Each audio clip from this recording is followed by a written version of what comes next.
Vamos lá? Essa mão daí, meu Deus. Ó, puta de um mãozão gigante aqui. Mandou. Mateus, quem investe em terra não erra?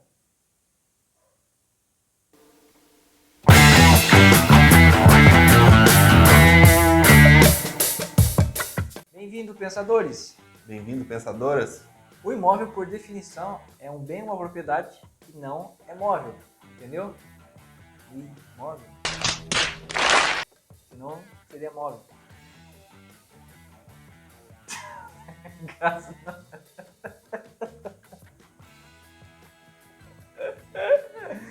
Ai, se ele mexesse, seria móvel.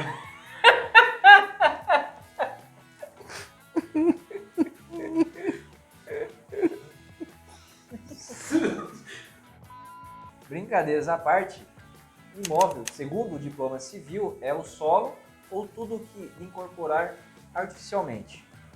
E é interessante que o imóvel, a terra, né, a casa, é o bem de consumo, é o sonho de consumo, de investimento do brasileiro. E não é à toa que o setor imobiliário vem crescendo muito ultimamente, inclusive na pandemia. O Brasil possui hoje, no setor imobiliário, um PIB de 170 bilhões de reais por ano. Segundo estudos da Ernst Young, estima-se um crescimento de mais de 56% na próxima década. É importante destacar, apesar disso, segundo pesquisas, 60% das pessoas tinham adiado o sonho de ter um imóvel, ter a casa própria. Durante o ano de 2020, o mundo todo sofreu com a pandemia. E foi nessa data que a taxa Selic, que é a nossa métrica, despencou. Teve a maior baixa histórica, 2%? 2%. E foi se recuperando na medida que esse problema foi sendo remediado com as vacinas e tudo mais. Hoje, essa taxa está em 5,25%. Acredita-se que no futuro, estima-se que até 2022, ela chegue a 10%. Essa métrica é importante porque ela determina o equilíbrio da demanda e oferta dentro do setor imobiliário. Inclusive, a gente tem um vídeo falando mais sobre isso. Já atualmente, segundo pesquisas do Data Store, a intenção de compra no país, seja de imóveis baixo, alto padrão, aumentou 29%. Então, hoje, mais de quase 15 milhões de pessoas, de brasileiros, demonstraram que têm intenção de comprar imóveis nos próximos 24 meses. Se a gente voltar um pouco no tempo e pegar um dado histórico, foi na crise de 2008, naquela bolha nos Estados Unidos, e por ter o dólar como moeda fortíssima no mercado, o Brasil também sofreu com esse impacto. E a visibilidade que as pessoas tinham na época sobre a compra de imóveis era uma. Acreditava-se que no Brasil também essa bolha iria estourar. E não foi isso que aconteceu. A economia se estabilizou, houve um aumento das linhas de crédito no país e o governo também incentivou com programas que é o Casa Verde e Amarelo, antigo Minha Casa Minha Vida. E justamente a questão que a gente trata hoje é o que ficou favorável, principalmente nesse marco histórico de 2% que atingiu, é que teve a Selic a 2%, além do que isso previu com que os bancos emprestassem muito mais. Então, muitas pessoas tiveram seus financiamentos aprovados. Ô Luiz, então vamos citar os principais motivos da recuperação do setor imobiliário. Um dos principais motivos foi a taxação. As taxas se tornaram mais acessíveis. Ou seja, o governo facilitou com esses programas de incentivo, os bancos se tornaram mais flexíveis e disponibilizaram para os compradores uma facilidade para adquirir esses imóveis. E também os imóveis mesmo tiveram preços mais acessíveis.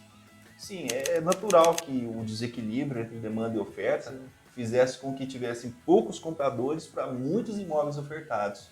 Não que isso venha a ser uma bolha, né, mas é um desequilíbrio natural de demanda e oferta que vai se equilibrando com os ajustes de preço e as possibilidades de oportunidades melhores para esses compradores. E muitas pessoas, elas não tinham capital e elas precisavam de um recurso, então elas venderam até mais barato para ter esse retorno. Sim, relato muitos casos de empresas que estavam com dificuldade financeira durante a pandemia e os acionistas e os donos principais tiveram como opção vender imóveis particulares para colocar como capital da empresa. E a maior facilidade de financiar, você já citou também dos bancos, e as pessoas também perceberam esse potencial do mercado imobiliário. Sim, eu acho que tudo está relacionado mesmo à demanda e oferta. Né? As oportunidades melhores apareceram de todas as formas. Porque tem pessoas que tinham essas reservas em imóveis e durante esse tempo de pandemia elas não exerceram as suas atividades de forma adequada. E isso fez com que elas utilizassem desse recurso, uma venda, por exemplo, de um imóvel para poder arcar com essas despesas mensais. É por isso que é interessante você ter um caixa também, porque nesses momentos você consegue aproveitar essas oportunidades. Sim, é onde a gente fala muito sobre a reserva de emergência. Sim. Depois da reserva de emergência, a ideia é você ter um percentual que você investe e ter um percentual de caixa. Sim, diversificar o investimento, né, para que você tenha opções nesses momentos mais difíceis. Então, logo, os imóveis se tornaram investimentos mais atrativos e seguros.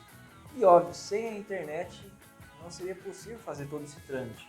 Então, desde a chegada do cliente, através da internet, a apresentação virtual e hoje também com as assinaturas de contrato eletrônico. Ô, Matheus, pensa comigo, o setor imobiliário, ele, como qualquer outro setor, tem o seu momento de oscilação.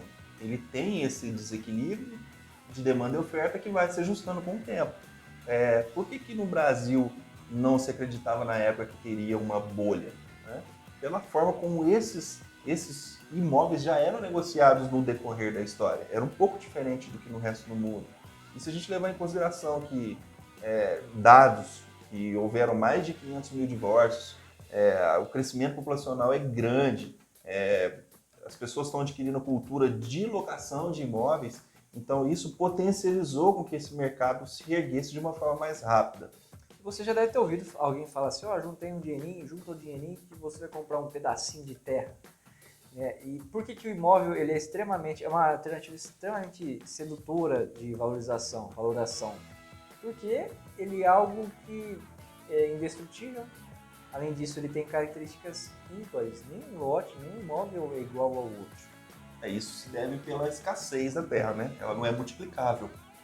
Mesmo quando você constrói um edifício, ele tem um limite de construção.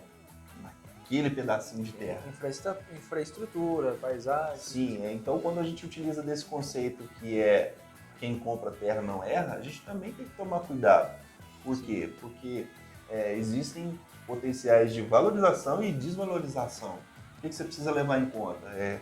Vizinhança, localização, que é o principal, topografia, desenvolvimento econômico da cidade, do bairro. Sim, o social, né? A gente vê sobre o que aquele meio está te proporcionando e recursos naturais aquele meio está te proporcionando. Então tudo isso precisa ser levado em consideração na tomada de decisão de adquirir um imóvel. Independente se a pessoa vai comprar para morar ou investimento. Exato. Então, quem investe em terra não erra? Depende. Tem imóveis que você vai errar sim. Existe um conceito sobre investimento em imóveis que quem tem o costume de investir no setor financeiro equilibra se vale a pena mesmo ou não adquirir um imóvel, ou se vale a pena investir e morar de aluguel. Isso é uma variável, porque no meu caso, eu não tenho um perfil, mesmo sabendo que eu sendo um investidor financeiro geraria mais recursos com o montante à vista desse imóvel, eu não tenho perfil de morar de aluguel. Então eu tenho perfil de morar numa casa que seja minha. Porque eu já morei de aluguel e os transtornos que eu observei durante a minha trajetória não foram muito satisfatórios. Às vezes eu estou bem num local, acomodado num local e vence o contrato, o proprietário perde a casa. Eu vou ter que fazer uma mudança que me cria um transtorno. Então eu não tenho esse perfil. Então isso precisa ser desmistificado dentro dos investimentos. Você deu um exemplo aí, mais particular seu. Mas o que você indica para as pessoas? Comprar, alugar, financiar? Qual que é o ciclo do mercado imobiliário? Quais fatores norteiam ele? Isso é um tema para o nosso próximo vídeo. Gostou desse vídeo? Eu sei que você gostou. Então curta, se inscreva e ativa o sininho. porque aí o canal vai ver que é relevante para você. Além do mais, toda vez que lançarmos um vídeo, você vai ser a primeira pessoa a ver. Temos uma indicação para você, confere aí.